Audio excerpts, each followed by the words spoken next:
परिमेय व अपरिमेय संख्या। सराव संच काय आहे? हा सराव संच एक आहे। यामध्ये आपल्याला हा लिहिलेला आहे। चला सराव संच एक आहे। बर तारीख आहे आपली 27/6/2023 शुक्रवार आहे। चला लक्ष द्यात आपण। मग या ठिकाणी सराव संच एक समजून घेत असताना आपण संख्या रेषा या मागच्या इयत्तेत पाहिलेल्या आहेत। तरी पण एक संख्या रेषेची एक जुजबी तुम्हाला माहिती असणं गरजेचे। एक संख्या रेषा काढली जाते, त्या संख्या रेषेच्या मधोमध एक आपण बिंदू घेत असतो। त्याचं जे काही बिंदूचं जे काही माप आहे काय त्या ठिकाणी त्याला आपण या ठिकाणी 0 असतं या ठिकाणी। त्याच्यानंतर या संख्या रेषेच्या उजव्या साईडला असं 1 2 3 हे एकक काढत असतो आपण। या एककाचे 10 भाग पडत असतात, परंतु गणितानुसार दिलेल्या छेदानुसार या ठिकाणी भाग पडतात ते आपण बघू। त्याच्यामध्ये 10 असतात, हे एकक आहे। मग या ठिकाणी 1 2 3 4 अशी संख्या रेषा उजव्या साईडला वाढत जाते आणि डाव्या साईडला वाढत जाते। परंतु डाव्या साईडला संख्या रेषा वाढत असताना लक्ष द्यायचंय, शून्यापासून डाव्या साईडची एक संख्या असेल ती -1 -2 -3 -4 अशा त्या किती जा डाव्या साईडला त्या मायनस होत जात असतात। एक लक्षात ठेवा, म्हणजे या शून्यापेक्षाही एक हा लहान आहे, या एकापेक्षाही 2 लहान आहे। डाव्या साईडला इकडे वजा आहे म्हणून हे आपल्याला लक्षात ठेवणं गरजेचं आहे। आता या ठिकाणी काय झाले, संख्या रेषेवर पुढील परिमेय संख्या दाखवा।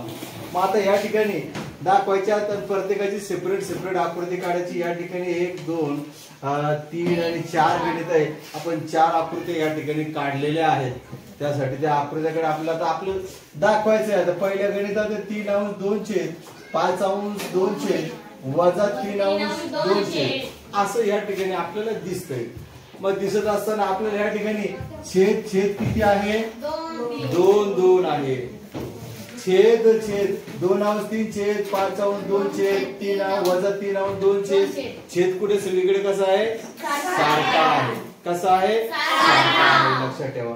म्हणून ही जी संख्या रेषा ज्यावेळेस परिमेय संख्येवर दाखवायची, ज्यावेळेस माप लिहायची असतात, त्यावेळेस या छेदावरती या जे पाडलेले एकक आहेत त्या एककाचे भाग किती पाडायचे ते त्याच्यावरून ठरत असते। मग या ठिकाणी इथून जे काय असं दिसतंय इथून काढलाय आपण, इथून 1 इथून 2 इथून 3 असं जरी काढत असलं तरी ह्या एककाचे किती भाग पाडायचे आपल्याला? या ठिकाणी 2 2 2 छेदाखाली 2 2 आहे म्हणून प्रत्येक एककाचे 1 आणि 2 भाग पाडायचे। म्हणजे या ठिकाणी पडले 2 भाग, याचे 2 भाग पडले, ह्या एककाचे याचे पडले 2 भाग पडले, पुन्हा ह्या एककाचे याचे 2 भाग पडले। तुम्हाला पाहिजे तेवढी संख्या रेषा तुम्हाला वाढवता येते। तसंच इकडे याचे 2 भाग पाडले, तसंच याचे आपण 2 भाग पाडले, इकडे 2 भाग समोर समान 2 भाग आपण पाडून घ्यायचे। मग आता भाग पाडून झाल्यानंतर आता घ्यायचंय 3/2 आपल्याला घ्यायचंय म्हटल्यानंतर आता हे धन रूपात आहे म्हणून उजव्या साईडला आपल्याला बघता येईल, उजव्या साईडला बघावं लागेल। म्हणून मग या ठिकाणी या शून्यापासून किती मोजायचे? 3 शून्यापासून मोजल्या बघा, इथून 1 2 आणि 3 ह्या ठिकाणी जे आहे 3/2 3 अंश आणि 2 दाखवावे लागते। लक्षात ठेवा, हे 2 भाग कसे पाडले हे तुम्हाला कळलं। शून्यापासून 2 खालचा छेद जे असतो दिलेला त्या छेदानुसार आपण ते हे 1 2 3 मांडले, परंतु याच्यामध्ये जे भाग पाडलेले ते भाग या छेदावरून ठरवायचे असतात। मग खाली छेद या ठिकाणी 2 आहे म्हणून प्रत्येक एककाचे शून्यापासून एकाचे 2 भाग पाडले, याचे 2 भाग पाडले, याचे 2 भाग पाडले। हे कळालंय का? हे फार महत्वाचं आहे, समजून घ्या। त्याच्यानंतर आता पुढची संख्या पुन्हा 5/2 मग 5 मोजायचे आपल्या शून्यापासून 5 मोजू बघा, इथून 1 2 3 4 आणि 5 म्हणजे या ठिकाणी 5/2 ही अशा स्वरूपाची संख्या इथं दाखवता येईल, असं दाखवावं लागतंय।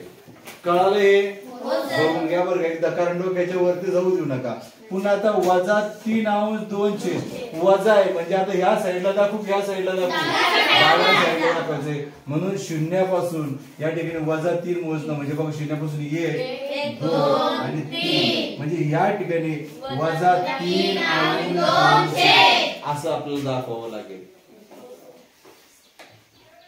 कळतंय का हे या स्वरूपामध्ये आहे.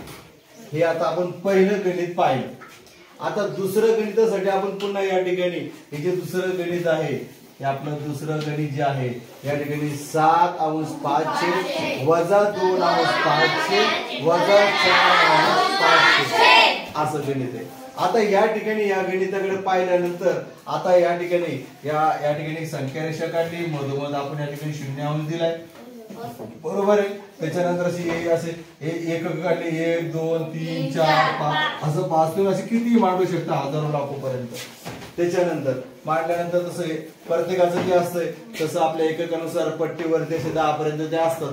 परंतु या ठिकाणी जे आहे आपल्याला जे छेदस्थाने किती आहेत या ठिकाणी 5 आहे म्हणजे या ठिकाणी जे याचे किती भाग पाडावे लागतील 0 ते 1 पासून 5 भाग लागतील म्हणजे 1 2 3 4 5 असे 1 2 3 4 5 अशी जे 5 म्हणजे हा जो काही 5वा भाग आहे तो या ठिकाणी म्हणजे इथून जरी 1 भाग इथून 2 भाग इथून 3 भाग इथून 4 भाग 5 भाग असे याचे पाडावे लागतात आपल्याला. ठीक आहे. प्रत्येकाचं तसं आहे मग प्रत्येकाचे 1 भाग 2 भाग 3 भाग 4 भाग आणि 5वा भाग म्हणजे 1 2 3 4 आणि 5 भाग आपल्याला त्यात दिसले पाहिजे. लक्षात ठेवा. इथून पण 1 भाग 2 भाग 3 भाग 4 भाग आणि 5 भाग इथून एवढा 1 भाग बघा हा 2 3 4 5 भाग आपले झाले. म्हणजे किती भाग पाडायचे खाली छेद सगळे सारखं आहे ना म्हणून 5 प्रत्येक एककाचे 5 भाग आपण पाडून घ्यायचे. जसं 1 2 3 4 भागाला 5वा भाग होता ही 5वी रेषा. तर बघा 1 भाग इथून एवढा 1 भाग इथून एवढा 2 इथून एवढा 3 इथून एवढा 4 इथून एवढा 5 या ठिकाणी एक लक्षात ठेवा. यात इथं पण तसंच आहे. हिचे 5 भाग 1 2 3 4 टाकले म्हणजे 1 2 3 4 5 भाग याचे झाले. ओके. तसंच डाव्या साईडला करायचंय 1 2 3 4 मांडले 5 भाग होऊन गेले आपले 1 2 3 4 आणि 5 भाग. ओके.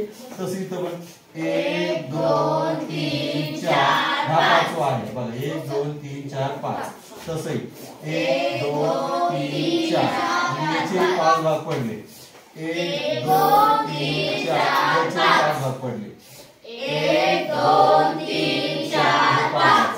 ओके. आता याचे 5 भाग कसे का पाडायचे कळलं ना कारण छेदस्थानाच्या सगळ्या संख्या कशा आहेत 5 आहेत सारख्या आहेत.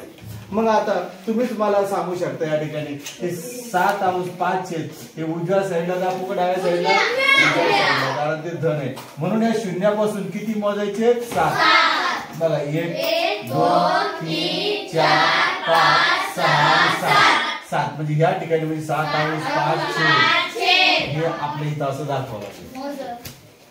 त्याच्यानंतर वजा 2/5 वजा आहे डाव्या साईडला मग या ठिकाणी वजा 2 शून्यापासून 2 मोजू इकडे शून्यापासून 2 या ठिकाणी 2 म्हणजे वजा 2/5 या ठिकाणी. पुढचं वजा 4/5 म्हणजे या शून्यापासून किती 4 लोक मोजू आपण शून्यापासून 1 2 3 4 इथं म्हणजे या ठिकाणी जे आहे तुमचं तर वजा 4/5 तुम्हाला इथं दाखवावं लागेल. बरोबर आहे. त्याच्या हे झालं. ओके. मग इथपर्यंत गणित झालं ते दुसरं होतं दिलं हे असं या ठिकाणी तुम्हाला मांडावं लागतं. संख्या रेषा समजून घ्या. खाली किती भाग पाडायचे असतात ते छेदावरून ठरतंय. ओके. पुढचं गणित बघूया. पुढचं गणित दिलंय वजा 5/8 11/8 हे 2च दिले. ठीक आहे. मग या ठिकाणी आपण इथं गणित संख्या रेषा मांडलेली आहे संख्या रेषा मांडलेली त्याच्यानंतर मग या ठिकाणी जे आहे संख्यारेषा मांडल्यानंतर आता आपल्याला प्रत्येक हे जे काही आपण एकक मांडले जरा थोडेसे जास्तीचे मांडलेत, कमी एकक मांडतो मी या ठिकाणी. हा, या ठिकाणी थोडे कमी एकक मांडून घेऊया. जास्तीचे मांडून ठेवले. ओके, या ठिकाणी मांडायचं. इथून घेतले 1, इथून घेतले 2, इथून 3. इथे कमी एकक घेऊया. ठीक आहे, 1, 2 आणि 3. ठीक आहे. आता या ठिकाणी मधोमध आपण या ठिकाणी जो दिलेला आहे तो शून्यावंश या ठिकाणी घेतलाय. आता मला सांगा या ठिकाणी ह्या गणितानुसार वजा 5 अंश 8 छेद 11 अंश 8 छेद, पण हे जे एकक मांडलेले याचे किती भाग पाडायचे? मग 8 पाडावं लागेल. म्हणजे इथून एवढे जे भाग आहे 8, इथून एवढे जे भाग 8, इथून एवढे जे भाग आहे ते 8 पाडावं लागणार आहे. लक्षात ठेवा. म्हणजे 1 2 3 4 5 6 7 आणि 8. हे झालं 1, हे इथं 2, इथं 3. ठीक आहे, इथं 1 वजा 1 वजा 2 वजा 3. म्हणजे आता प्रत्येकाचे किती किती भाग पाडू आपण? 8. 1 2 3 4 5 6 7 8. ओके, 1 2 3 4 5 6 7 8. ओके, म्हणजे प्रत्येकाचे तुम्ही भाग जर म्हणले बघा इथून एवढे 1 2 3 4 5 6 7 आणि 8. म्हणजे प्रत्येक या ठिकाणी एककामध्ये जे भाग पाडले ते 8 8 पाडलेले आहे. बघ इकडे पाडून 1 2 3 4 5 6 7 हा 8. 1 2 3 4 5 6 7 आणि हा 8. ओके, हा 8वा. चे नाव दिले आपण इथं वजा 2 वजा 3. मग आता या ठिकाणी आपण गणिताकडे बघा. वजा 5 अंश 8 छेद. मग डाव्याकडे बघू आपण. म्हणजे शून्यापासून किती मोजू? मग 5. शून्यापासून बघा, शून्यापासून किंवा 1 2 3 4 5 इथं म्हणजे वजा 5 अंश 8. कळाले? त्याच्यानंतर 11 अंश 8 छेद. 11 अंश 8 छेद कोणत्या साईडला मोजू? म्हणजे शून्यापासून 11 मोजूयात. 1 2 3 4 5 6 7 8 9 10 11. म्हणजे झालं 11 अंश 8 छेद. कळालंय? ते झालं गणित. आता त्याच्यानंतर या ठिकाणी पुन्हा गणित दिले. ह्याचे पण एकक जास्त मांडले. काय दिले या गणित? चौथ्या गणितात 13 अंश 10 छेद आणि वजा 17 अंश 10. ओके, याचे एकक जास्त मांडले. ही एकक कमी करूयात आपण गणितामध्ये.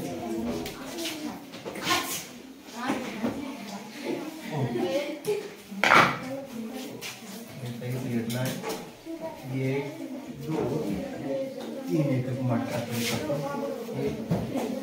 2 आणि 3 एकक या ठिकाणी टाकले. बर, मग आता या ठिकाणी 13 अंश 10 छेद वजा 17 अंश 10 छेद आहे. मग आता ह्या दिलेल्या एककाचे किती तुकडे करायचे? 10. कारण छेदस्थानी 10 आहे म्हणून या ठिकाणी 10 पाडू. 1 2 3 4 5 6 7 8 9 10. ठीक आहे, इथं 1 2 3 इथं वजा 1 वजा 2 वजा 3. ओके, आता प्रत्येकाचे आपण या ठिकाणी 10 10 भाग पाडूयात. 1 2 3 4 5 6 7 8 9 10. बरोबर आहे. 1 2 3 4 5 6 7 8 9 10. इकडे डाव्या साईडला मायनस मध्ये 1 2 3 4 5 6 7 8 9 10. 1 2 3 4 5 6 7 8 9 10. 1 2 3 4 5 6 7 8 9 10. अशी 10 तुम्ही पट्टीनं तुमच्या वहीवरती छानसं तुम्ही पाडत चालत जा. चला, मग आता ह्या ठिकाणी 13 अंश 10 छेद. मग आता या ठिकाणी उजव्या साईडला मोजू, डाव्या साईडला म्हणजे शून्यापासून उजव्या साईडला किती मोजू? 13. बघा 1 2 3 4 4 5 6 7 8 9 10 11 12 13 इथं आहे. म्हणजे 13 कोणती आली होती? 1 2 3 4 5 6 7 8 9 10 11 12 13 म्हणजे 13 असं मांडायचं. बरोबर मोजून मांडा. तुम्ही कसे अंदाजे कोणची वेळ घेऊ नका. त्यानंतर वजा 17 अंश 10 हे कोणत्या साईडला मांडायचं? मांडायचंय. शून्यापासून डाव्या साईडला 17 1 2 3 4 5 6 7 8 9 10 11 12 13 14 15 16 17 17 म्हटल्यानंतर या ठिकाणी वजा 17 या स्वरूपावरती म्हणजे या स्वरूपात तुम्हाला संख्या रेषेवर त्या ठिकाणी संख्या रेषा मांडायच्या असतात. कशा स्वरूपाची ते एककाचे किती भाग पाडायचे ते तुमचं कशावरून ठरतंय? खाली आलेले छेदीसांची जी संख्या त्याच्यावरून ठरत असते आणि त्याच्यानंतर ते मोजून ते आपलं गणित करायचं असते.